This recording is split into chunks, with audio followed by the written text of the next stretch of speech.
ഇപ്പോൾ ഒരു വാർത്ത വരുന്നത് മലപ്പുറം അരീക്കോട് നിന്നാണ്. ഭാര്യയെ ഭർത്താവ് വെട്ടിക്കൊന്നു എന്നതാണ് വാർത്ത. വടശ്ശേരി സ്വദേശി രേഖയാണ് കൊല്ലപ്പെട്ടത്. ഭർത്താവ് വിപിൻ ദാസ് പോലീസ് കസ്റ്റഡിയിലാണ്. സമീർ ബിൻ കരീം വിവരങ്ങളുമായി. സമീർ, എന്താണ് ഇതിന് കാരണം? കൂടുതൽ വിശദാംശങ്ങൾ അറിയാമോ? അനുജ, ഇന്ന് ഉച്ചയ്ക്ക് ശേഷമാണ് ആ സംഭവം നടക്കുന്നത്. അരീക്കോട് പോലീസ് സ്റ്റേഷൻ പരിധിയിൽ വടശ്ശേരിയിലാണ് സംഭവം. ഈ വാടക ക്വാർട്ടേഴ്സിലാണ് രേഖയും ഭർത്താവ് വിപിൻ ദാസും താമസിക്കുന്നത്. ഇവർ ഓടക്കയം സ്വദേശികളാണ്.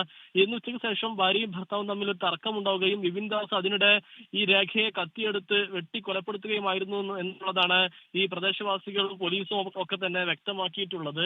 ഈ ഭർത്താവിനെ നിലവിൽ അരീക്കോട് പോലീസ് കസ്റ്റഡിയിൽ എടുത്തിരിക്കുകയാണ്. ഇയാൾക്കും ദേഹത്ത് പരിക്കേറ്റിരിക്കുകയാണ്. ഇയാൾ സ്വയം പരിക്കേൽപ്പിച്ചതാണ് എന്നുള്ളതാണ് പോലീസ് വ്യക്തമാക്കിയത്. അതുകൊണ്ട് തന്നെ ഇയാളെ നിലവിൽ മഞ്ചേരി മെഡിക്കൽ കോളേജ് ആശുപത്രിയിൽ പ്രവേശിപ്പിച്ചിരിക്കുകയാണ്.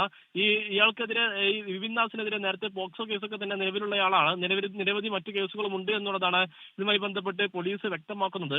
ഈ രേഖയ്ക്കും ഭർത്താവിനും ഇടയിൽ നേരിയ തർക്കങ്ങൾ ഉണ്ടായിരുന്നു എന്നതാണ് പോലീസ് പറയുന്നത്. അത്തരമൊരു തർക്കമാണ് ഈ ഒരു കൊലപാതകത്തിലേക്ക് എത്തിച്ചിരിക്കുന്നത്.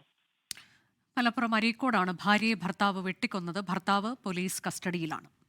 ലോകത്തെവിടെയായാലും ഏത് സമയത്തും 24 വാർത്തകളും ഓഗ്മെന്റഡ് റിയാലിറ്റി പാക്കേജുകളും എക്സ്പ്ലെയിനറുകളും വിശദമായി കാണാൻ ഞങ്ങളുടെ യൂട്യൂബ് ചാനൽ നിങ്ങൾക്ക് സബ്സ്ക്രൈബ് ചെയ്യാം.